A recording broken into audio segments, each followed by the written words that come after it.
Board exam में suppose करना दोस्त कि कोई डेरिवेशन पूछा आपसे, आपने कुछ भी लिखा हो तो जो एग्जामिनर होता है वो आपको कुछ ना कुछ मार्क्स तो देगा दोस्त। पर यही बात करें कंपटीशन एग्जाम नीट एग्जाम की, सिर्फ आपने बबल भरने में एक ही जगह बी को भर दिया, 4 मार्क्स तो दूर की बात है -1 और मिलेगा। कि अगर किसी को लगता है कि हमारा 11th बर्बाद हो गया है, होने वाला है, तो अभी भी समय है दोस्त। क्या करे ऐसा कि हमारा 11th जब हम 12th में पहुंचे तो हमारा 11th बहुत बेहतरीन हो। क्या आप भी चाहते हो क्लास 12th में जाकर पहली क्लास के अंदर ये सारे चैट बॉक्स के अंदर कमेंट भर देना कि सर हमारा 11th बर्बाद है। जब क्लास 11th होता है ना तो बच्चे के पास बहुत कम प्रेशर होता है, किसका? एग्जाम का। हेलो हेलो हेलो, तो आप सभी लोगों को बहुत बहुत नमस्कार। तो बच्चों, आज मैं एक बहुत इंपॉर्टेंट टॉपिक पे आपसे बात करने आया हूँ। जितने भी बच्चे क्लास 11th में पढ़ रहे हैं या जो बच्चे क्लास 12th में पढ़ रहे हैं, उन बच्चों के लिए ये वीडियो बहुत इंपॉर्टेंट होने वाला है। यार, हर साल जब मैं 12th क्लास में पढ़ाने जाता हूँ ना, तब बच्चे का एक डाउट आता है भाई। जो बच्चे 12th में पढ़ रहे होंगे वो इस चीज को बहुत अच्छे से रिलेट कर पा रहे होंगे कि सर हमारा 11th बर्बाद हो गया है, क्या हम 12th के साथ सेलेक्ट हो पाएंगे? तो सबसे पहले तो मैं उन बच्चों से चाहता हूं कि जो बच्चे क्लास 11th में अभी पढ़ रहे हैं, मैं उनसे एक कमेंट उनका चाहता हूं कि आप भी चाहते हो क्लास 12th में जाकर पहली क्लास के अंदर ये सारे चैट बॉक्स के अंदर कमेंट भर देना कि सर हमारा 11th बर्बाद है, प्लीज प्लीज प्लीज हमें 11th को साथ लेते हुए पढ़ाइएगा। या फिर आप एक ऐसे बच्चे की कैटेगरी में जाना चाहते हो जो बच्चा कहता है कि सर आपकी मर्जी हो, जैसा पढ़ा दीजिए भाई, हमारा सब अच्छा है। क्योंकि आज अगर हम बात करें तो लगभग आपका जो बच्चे क्लास 11th में अभी पढ़ रहे हैं उनका सिलेबस लगभग जनवरी या फेब तक हो जाएगा, कंप्लीट हो जाएगा, जो बच्चे क्लास 11th में पढ़ रहे हैं।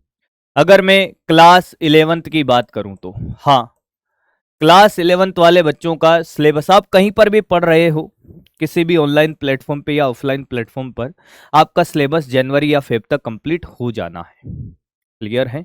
चाहे बच्चा वो हमारे 1.0 में पढ़ रहा हो या 2.0 में पढ़ रहा हो, अर्जुना 1.0 अर्जुना 2.0 में पढ़ रहा हो, आपका सिलेबस जनवरी या फेब तक कंप्लीटली एंड हो जाएगा। उसके बाद की अगर मैं बात करता हूं आपका सेशन कैसे चलता है, मेरी बात सुनना भाई। जब क्लास 11th होता है ना तो बच्चे के पास बहुत कम प्रेशर होता है, किसका?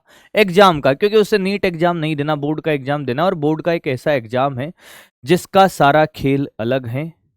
अगर हम कंपटीशन एग्जाम की बात करें तो पूरा भाई साहब 180 डिग्री के एंगल पर चलते हैं दोनों।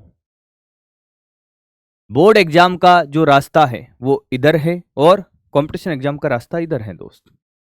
ऐसा क्यों सर? बोर्ड एग्जाम में सपोज करना दोस्त कि कोई डेरिवेशन पूछा आपसे, वो डेरिवेशन अगर आपने मान लो कि उसकी 4 लाइनें 5 लाइनें या 10 लाइनें आपने सही लिखी और मान लो लास्ट में कैलकुलेशन मिस्टेक कर दी, आपने कुछ भी लिखा हो, तो जो एग्जामिनर होता है वो आपको कुछ ना कुछ मार्क्स तो देगा दोस्त। पर यही बात करें कंपटीशन एग्जाम नीट एग्जाम की, अगर वहां पर आपने कोई भी क्वेश्चन, मान लो आपको 99% आता हो, कितना? 99.9999% आता हो, सिर्फ आपने ए बी सी बबल भरने में एक ही जगह बी को भर दिया, तो आपको भैया 4 मार्क्स तो दूर की बात है, -1 और मिलेगा। कुछ मार्क्स मिलना तो बहुत दूर की बात हो जाएगा, आपको माइनस में नंबर और मिल जाएगा बेटा।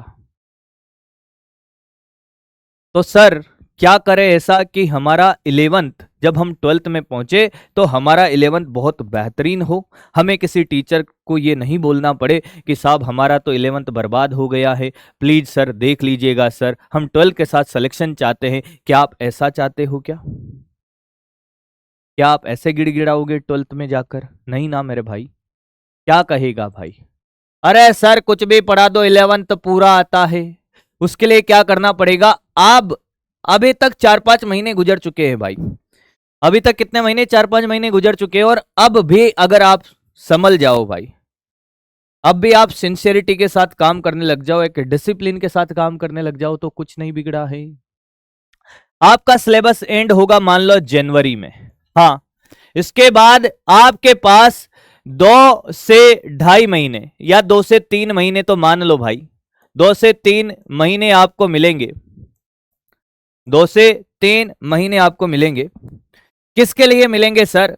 जिसमें आप अपने जो 11th का एग्जाम होगा उसको तैयारी कर रहे होगे, और उसके बाद आप कुछ टाइम के लिए हो सकता है आपको फ्री टाइम भी मिले। आपको क्या करना होगा दोस्त, जैसे आपका सिलेबस एंड होता है, 11th का सिलेबस एंड होता है, मैं तो कहता हूं आज से कोई बच्चा सुधर जाए, मान ले कि अभी मान लो सर कि हमारे 3 या 4 चैप्टर हो गए, कोई बात नहीं भाई। अगर आज भी आप मेरा ये वीडियो देख रहे हो तो आप एक कमेंट करके जरूर जाना कि सर आज से मैं जैसा आप बताओगे आगे वैसा ही करूंगा। जैसे मान लो कि आपका न्यूटन के गति के नियम चल रहा है, एनएलएम चल रहा है, या एनएलएम एंडिंग पर है। अगर अपनी बात करें तो अपना एनएलएम एंडिंग पर है भाई। हाँ, नया चैप्टर स्टार्ट होगा। न्यू चैप्टर से आपको क्या करना है? न्यू चैप्टर से आपको क्या करना है भाई? टीचर्स को फॉलो करिए दोस्त। जैसे वर्क पावर एनर्जी स्टार्ट होता है इसके बाद, तो आपको कुछ नहीं करना भाई, क्लास नोट्स के क्वेश्चन आपको लगाने हैं, टाइम टू टाइम लगाना है, डीपीपी टाइम टू टाइम लगानी है दोस्त। कंसेप्ट को बार बार रिवीजन करना है, कंसेप्ट को रिवीजन करना है। ये डब्ल्यूपी से भी अगर डब्ल्यूपी से भी अगर आप साथ साथ चलो, साथ साथ चलना है, एक ही फंडा है, तेरा साथ है कितना प्यारा, कम लगता है जीवन सारा। ये एक ही बात मांगता है आपसे कि तेरा साथ है कितना प्यारा। साथ साथ चलना है दोस्त। क्या चलना है? साथ साथ चलना है। वर्क पावर एनर्जी में आपके पीछे का बैकलॉग हो सकता है, कोई बात नहीं भाई, पर इस चैप्टर से आपका कोई बैकलॉग नहीं होना चाहिए। अगर ये चैप्टर आपने किया है तो इस तरीके से करना है कि 100% इस पे क्या करनी है, कमांड हासिल करनी है।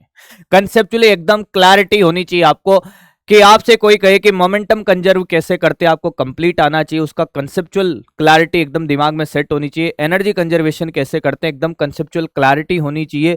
क्यों करते हैं, क्यों नहीं करते हैं, कब करते हैं, हर क्वेश्चन का जवाब आपके दिमाग में सेट होना चाहिए।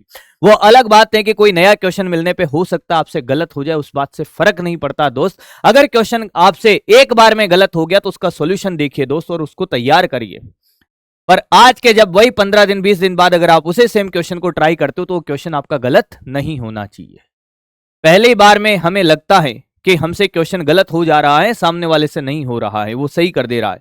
कोई बात नहीं दोस्त, मुझे ज्यादा मेहनत की जरूरत है। अगर मुझसे क्वेश्चन एक बार में नहीं बनते हैं तो आपको सोचना है कि मुझे इससे डबल मेहनत करनी है, पर हार नहीं माननी है।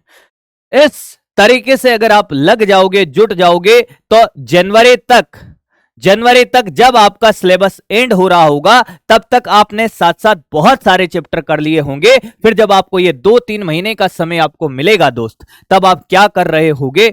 ये जो आपके चैप्टर वीक रह गए थे, उन वीक चैप्टर्स की आप लिस्ट बना रहे होंगे। वीक टॉपिक हो गए, चैप्टर हो गए, उनकी लिस्ट बनाओ। और सबसे पहले जो आपको ये समय मिलेगा 2 से 2.5 महीने का, इस टाइम पर, इस टाइम पीरियड में आप ये आपके वीक टॉपिक, वीक चैप्टर को तैयार कर रहे होंगे। और एक और बात, इन 2 से 2.5 महीनों में आपको वापस से जो आपको बेसिक मैथमेटिक्स पढ़ाया है, अगर मैं फिजिक्स की बात करूं तो फिजिक्स में बेसिक मैथ्स का एक पोर्शन होता है भाई, इसको आपको वापस से रिवाइज करना है। क्योंकि जब आप 12th में जा रहे होंगे तो जब पहला ही चैप्टर आएगा इलेक्ट्रोस्टैटिक्स, उस पहले ही चैप्टर में बेसिक मैथ्स एक बहुत बड़ा रोल प्ले कर रही होगी। और जब आप 12th में एंटर करते हो तो 12th में आपको बहुत सिस्टमेटिक चलना होगा दोस्त।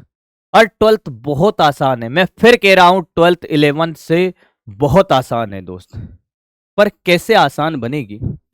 12th में मैं आपको बात बताता हूं, एक बार आपको रफ आइडिया लग जाएगा भाई। 12th में पहला और दूसरा चैप्टर होता है, जिसमें 11th के मैक्सिमम कॉन्सेप्ट रिवाइज हो जाते हैं भाई।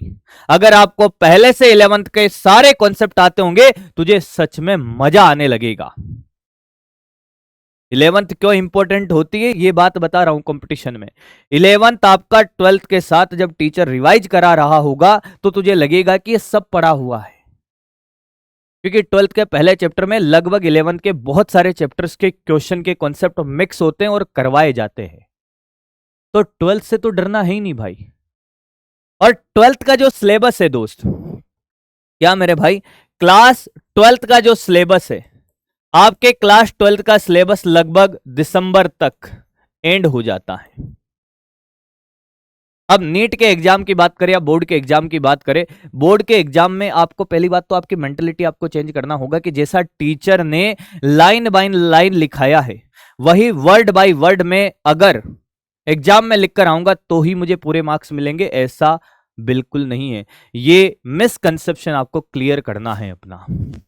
टीचर ने कोई कंसेप्ट सिखाया, जैसे मैंने आपको कोई कंसेप्ट सिखाया कि न्यूटन का पहला नियम क्या है, कि न्यूटन के पहले नियम को जड़त्व का नियम कहते हैं। कोई वस्तु विराम में है तो विराम में ही रहेगी और चल रही है तो चलती ही रहेगी जब तक उस पर कुल बल क्या हो, जीरो हो। अब जो मैंने बोला एग्जैक्टली वही वर्ड लिखकर आओगे क्या तभी पूरे मार्क्स मिलेंगे, ऐसा जरूरी नहीं है दोस्त।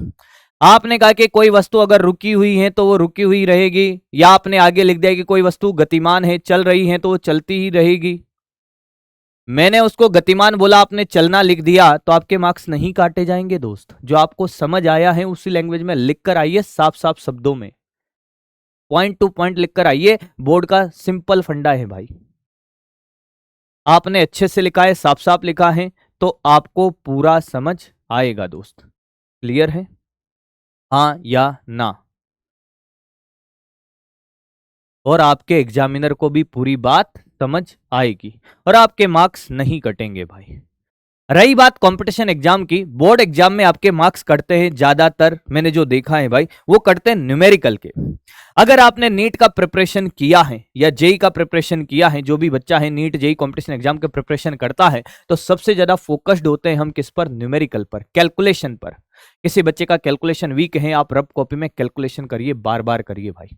और जब आपने न्यूमेरिकल पोर्शन पे कमांड हासिल कर ली होगी भाई, तो फिर आपका बोर्ड भी अच्छा हो रहा होगा और आपका कंपटीशन एग्जाम भी अच्छा हो रहा होगा और आप 12 के साथ सेलेक्ट हो रहे होगे भाई। तो मेरा कहने का मतलब यही था कि अगर किसी को लगता है कि हमारा 11th बर्बाद हो गया है, होने वाला है, तो अभी भी समय है दोस्त। जो बच्चे 12th में हैं उनके पास दिसंबर के बाद भी बहुत सारा टाइम होता है।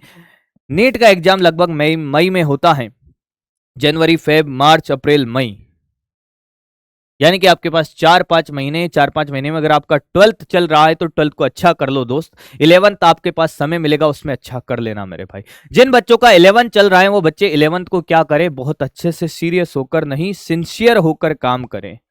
सीरियस और sincerity both are different thing. हमें सिंसियर बनना है, दिखना नहीं है कि हम सीरियस दिख रहे हैं। सिंसियरिटी बहुत जरूरी है भाई। क्लियर है? तो उम्मीद है आपको मेरी बात समझ आई होगी और आप अब एक सही ट्रैक पे चल रहे होंगे। मैं चाहता हूं कि जो जो बच्चा मेरी बात को समझा है और उसको 12th में सिलेक्शन चाहिए, वो एक बार कमेंट करके जरूर जाएंगे भाई। थैंक यू सो मच बच्चों, पढ़ते रहें।